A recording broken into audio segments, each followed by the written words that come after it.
सुप्रभात। मैं विकास कुमार सिंह, प्रवक्ता वाणिज्य जी, और आज की वर्चुअल क्लास में आप सबका स्वागत है। इससे पिछले वीडियो में हमने जर्नल एंट्री बनाना सीखा, उसके बाद हमने खाता बही बनाना सीखा, और आज की वीडियो में हम तलपट बनाना सीखेंगे।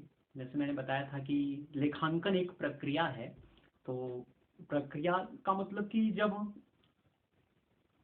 कार्य कई चरणों में पूर्ण होता है। ठीक है, तो पहले हमने इस प्रक्रिया के अंतर्गत जर्नल बनाना सीखा, जर्नल के बाद हमने खाता बही बनाना सीखा, और खाता बही के बाद आपका ट्रायल बैलेंस।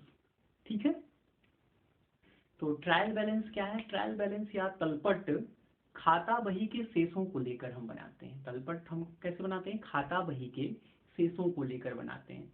ठीक है, तो खाता बही के शेषों को लेकर एक विवरण पत्र हम तैयार करते हैं,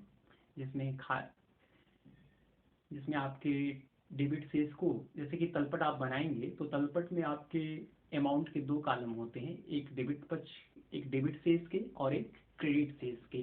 तो जो डेबिट शेष होता है उसको हम तलपट के, जिस खाते बही का आपका डेबिट शेष हो, जैसे कि डेबिट शेष का मतलब कि अगर डेबिट पक्ष बड़ा, जब आपने खाता बनाया और डेबिट पक्ष आपका बड़ा आ रहा है, या डेबिट साइड का जो जोड़ है वो बड़ा है क्रेडिट पक्ष की तुलना में, तो इसको हम कहते हैं डेबिट बैलेंस।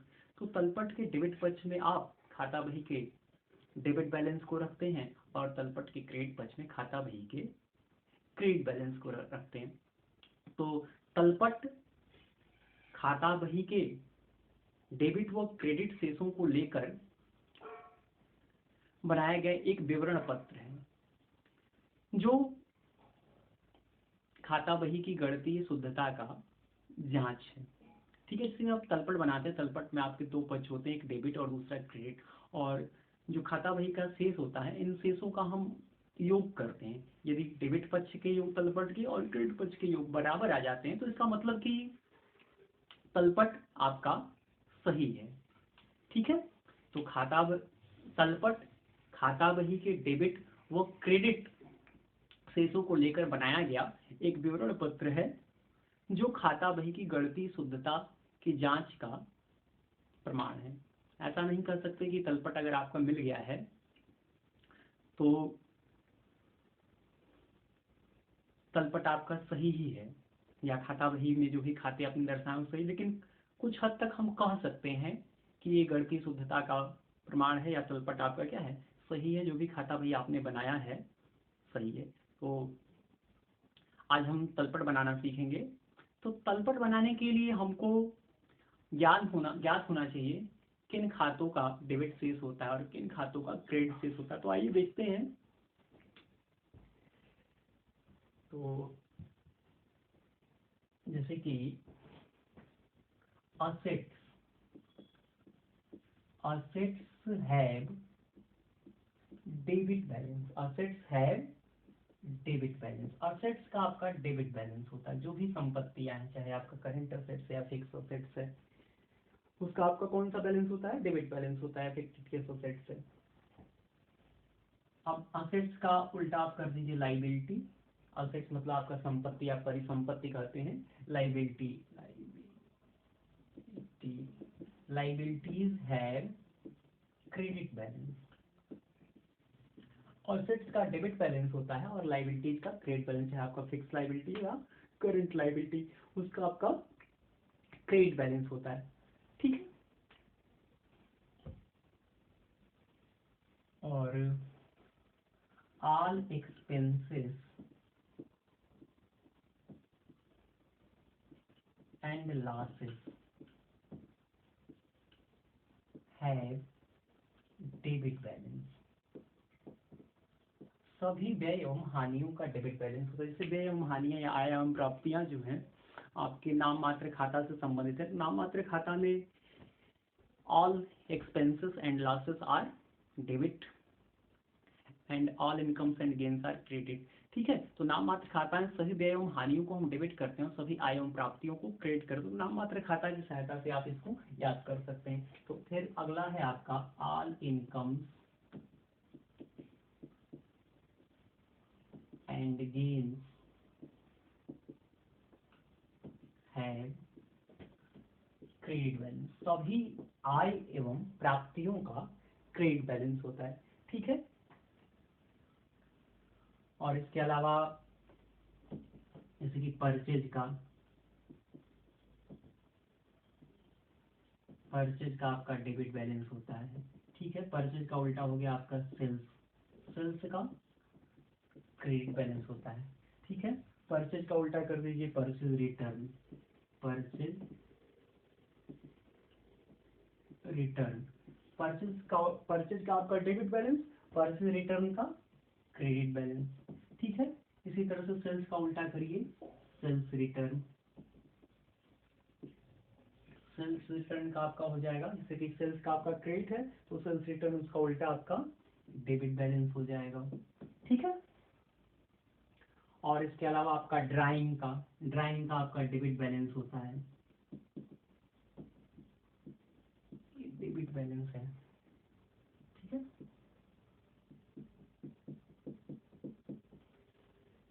और इसके अलावा कैपिटल का, कैपिटल जैसे कि आप बैलेंस शीट बनाते हैं लायबिलिटी साइड में दर्शाते हैं, लायबिलिटी का जो कि क्रेडिट बैलेंस होता है तो कैपिटल का भी क्रेडिट बैलेंस। तो इसको आपको ध्यान में रखना पड़ेगा कि सभी संपत्तियों एवं दायित्वों का डेबिट बैलेंस होता है, ठीक है। और सभी संपत्तियों का डेबिट बैलेंस होता है, assets have debit balance and liabilities have credit balance, दायित्व का क्रेडिट बैलेंस होता है। इसी तरह से परचेज का आपका डेबिट बैलेंस होता है, सेल्स का क्रेडिट बैलेंस, परचेज का उल्टा करेंगे परचेज रिटर्न, तो परचेज का डेबिट है तो परचेज रिटर्न का क्रेडिट बैलेंस। इसी तरह से सेल्स का उल्टा करिए सेल्स रिटर्न, तो सेल्स का क्रेडिट होता है, सेल्स रिटर्न का आपका उसका विपरीत डेबिट बैलेंस हो जाएगा, ठीक है। इसी तरह से ड्राइंग का आपका डेबिट बैलेंस होता है, कैपिटल का क्रेडिट बैलेंस होता है। तो ये चीजें आपको ध्यान में रहनी चाहिए कि किन मदों का या किन खातों का डेबिट बैलेंस होता है, किन खातों का क्रेडिट बैलेंस होता है। अब देखिए यहाँ पे एक सवाल दिया हुआ है, चूंकि अब यहाँ पे तलपट बनाया गया है, अगर ये सिद्धांत के अनुसार ठीक है तो इसमें आपको देखना है कि एक अनुभवी लेखापालक द्वारा ये तलपट बनाया गया है कि सिद्धांत के अनुसार ये तलपट सही है कि नहीं। अगर नहीं सही है तो इसको आपको सही कर देना है, ठीक है। तो आइए देखते हैं कैसे हम तलपट बनाते हैं।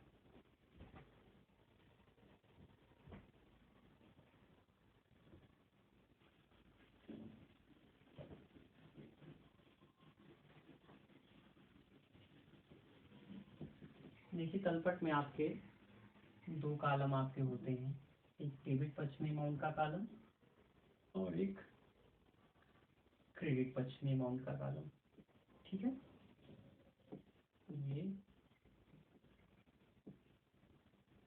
डेबिट और ये आपका क्रेडिट पक्ष के अमाउंट का कॉलम होगा, ठीक है।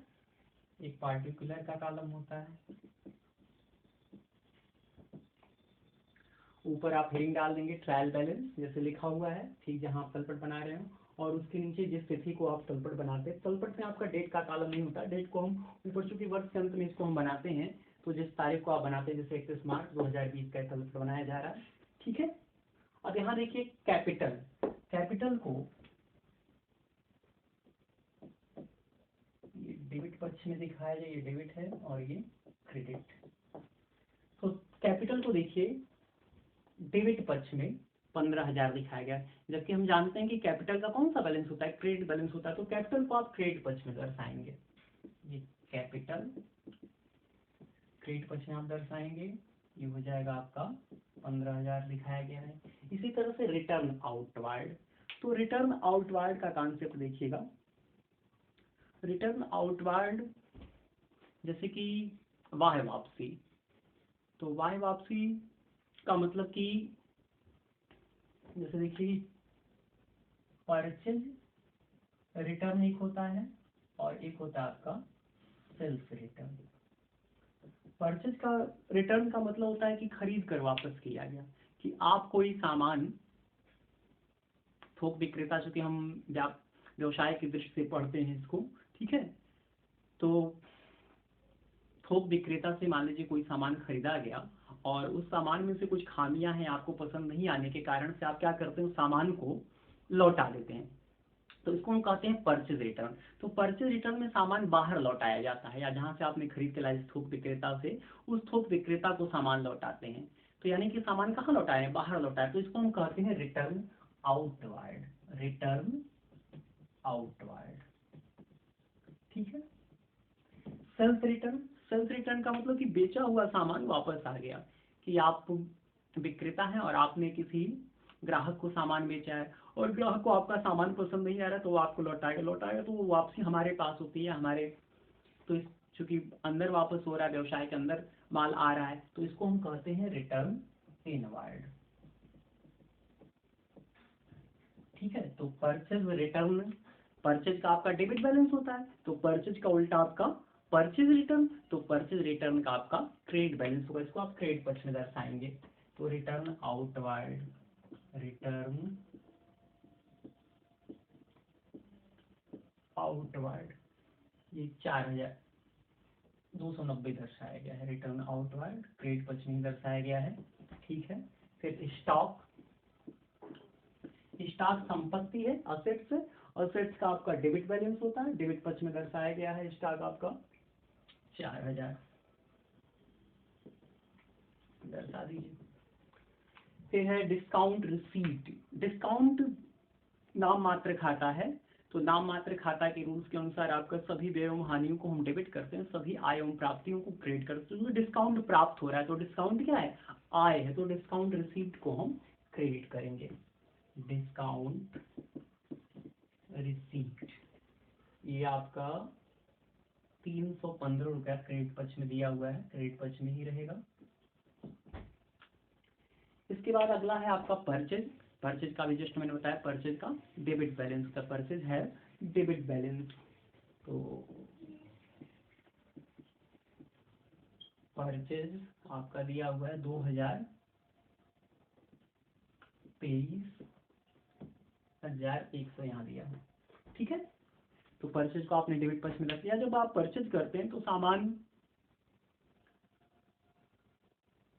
आपके पास आता है, या मान लीजिए व्यापारी द्वारा किसी थोक विक्रेता सामान खरीदा गया तो सामान आ रहा है, तो परचेज चूंकि ये गुड्स संबंधित खाते होते हैं, तो गुड्स संबंधित जो खाते होते हैं वास्तविक खाता के अंतर्गत आता है, तो यहाँ आप वास्तविक खाते के रूल्स के अनुसार आप इसको करते हैं। तो वास्तविक खाता में या रियल अकाउंट में part comes in debit and part goes out credit. जब आप परचेज करते हो सामान हम खरीद कर लाते हैं, व्यवसाय में सामान आता है, ठीक है, तो इसलिए परचेज को हम क्या करते हैं, डेबिट करते हैं। तो परचेज को आपने डेबिट कर दिया।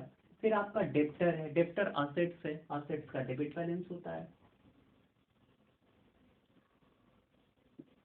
डेप्टर, तो डेप्टर देखिए वहां दिया हुआ है 16,920 क्रेडिट पक्ष में दर्शाया गया है, क्योंकि ये गलत है, इसको आप सही कर देंगे। डेप्टर को 16,920,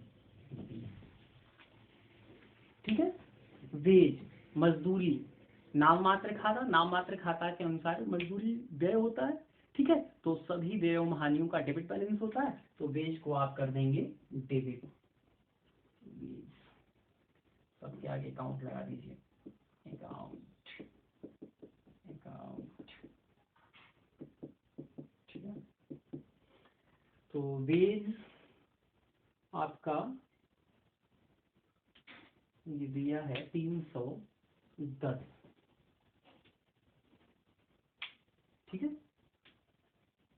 नहीं 310 नहीं, 6,205, वेज आपका 6,205 डेबिट कर दिया गया।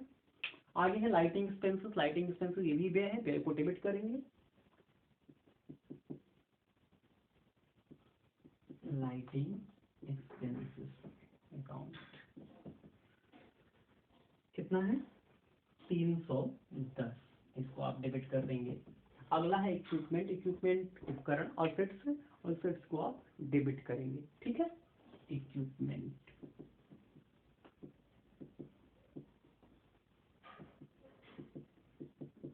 ये 3600। कैरेज इनवार्ड, कैरेज इनवार्ड का आपका डेबिट बैलेंस होता है, ठीक है। आवक भाड़ा कहते हैं इसको हम, या परचेज क्रय पर भाड़ा भी कहते हैं, ठीक है। तो इसको आप करेंगे कैरेज इनवार्ड, डेबिट बैलेंस होता है 105, डेबिट पक्ष में ही दिया है, डेबिट पक्ष में आप इसको लिख लेंगे। उसके बाद बिल्स पेएबल है। बिल्स पेएबल करंट लाइबिलिटी होता है। बिल्स पेएबल क्या होता है? Current liability. तो लाइबिलिटी का भी मैंने बताया कि लाइबिलिटी है क्रेडिट बैलेंस, लाइबिलिटी का क्रेडिट बैलेंस होता है। तो बिल्स पेएबल को आप क्रेडिट कर देंगे। बिल्स पेएबल आपका ये 350। उसके बाद है डिस्काउंट अलाउड। तो डिस्काउंट दे रहे हैं, छूट दे रहे हैं, तो छूट हमारे लिए व्यय होगा। ठीक है, तो नाममात्र खाते के रूल्स के अनुसार सभी व्यय एवं हानियों को हम डेबिट करते हैं। डिस्काउंट हो गया, डिस्काउंट अलाउड अकाउंट, ये कितना है?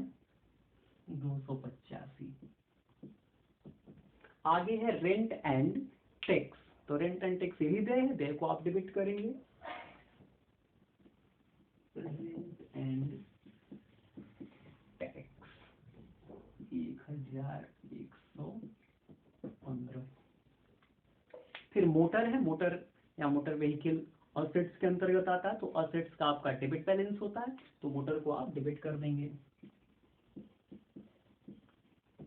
असेट्स है डेबिट बैलेंस, तो ये आपका 1475। फिर एक cash in hand, cash assets है, करंट असेट्स है, तो असेट्स का आपका डेबिट बैलेंस होता है। कैश इन हैंड या कैश केवल डेबिट साइड में दर्शाएंगे इसको 110। फिर क्रेडिटर है, क्रेडिटर करंट लाइबिलिटी होता है। क्रेडिटर मतलब आपका लेनदार, लेनदार करंट लाइबिलिटी, तो लाइबिलिटी है क्रेडिट बैलेंस, लाइबिलिटी का आपका क्रेडिट बैलेंस होता है। तो क्रेडिटर को आप लाइबिलिटी साइड में दर्शा देंगे। ये है आपका 4925। इसके बाद बैंक ओवरड्राफ्ट है, BOD। बैंक ओवरड्राफ्ट ये भी करंट लाइबिलिटी है, करंट लाइबिलिटी का क्रेडिट बैलेंस ये है आपका 1475। ठीक है, इसके बाद सेल्स है, सेल्स का भी आपका क्रेडिट बैलेंस होता है।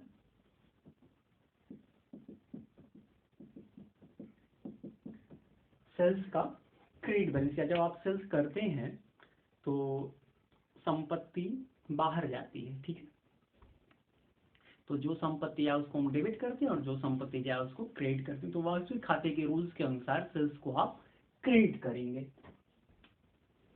तो सेल्स हो गया आपका ये 39,425 क्रेडिट पर। उसके बाद कैरेज आउटवार्ड है, कैरेज आउटवार्ड, इसको हम विक्रय पर भाड़ा कब कहते हैं? ठीक है, carriage on sales, carriage inward को कैरेज ऑन परचेज कहते हैं, और विक्रय पर भाड़ा इसका आपका क्रेडिट बैलेंस होता है। ठीक है, 230। अब इसको आप क्या करेंगे? हल कर लेंगे, दोनों पक्षों का योग करेंगे। और योग करते हैं तो मान लीजिए कि आपका तलपट नहीं मिलता है। तो जब लाख प्रयास के बावजूद भी जब आपका तलपट नहीं मिलता है, तो जो अंतर की राशि होती है उसको हम सस्पेंस अकाउंट में डाल देते हैं। ठीक है, तो इस सवाल को आप लगाएंगे तो मान डेबिट पक्ष में सस्पेंस अकाउंट,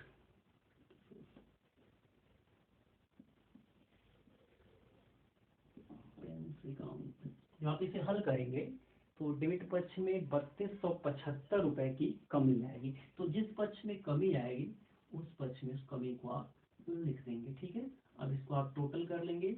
टोटल आप करेंगे, टोटल इसका 61,780 आएगा। ठीक है, आप टोटल करके देख लीजिएगा, दोनों पक्ष का योग आपका बराबर होगा। इसको आप टोटल कर लेंगे। ठीक, तो एक हमने आज तलपट के बारे में सीखा। तलपट क्या है? तलपट एक विवरण पत्र है जो खाता बही के डेबिट व क्रेडिट शेषों को लेकर हम बनाते हैं। यह खाता बही की गणितीय शुद्धता का प्रमाण माना जाता है। ठीक है, और एक हमने सस्पेंस अकाउंट के बारे में पढ़ा। तो जब आपका तलपट के दोनों पक्ष आपके बराबर नहीं होते हैं, जब लाख प्रयास के बावजूद भी जब आपका तलपट नहीं मिलता है, तो अंतर की राशि को हम कहाँ डाल देते हैं? सस्पेंस अकाउंट में। जो आप इसको बनाए, इसको टोटल करेंगे तो मान लीजिए अगर कोई पक्ष कम हो जाता है तो दोनों पक्ष को आप क्या करेंगे, जिस पक्ष में कमी है उस पक्ष में अंतर की राशि को आप लिख देते हैं। ठीक है, तो आज के लिए बस इतना है।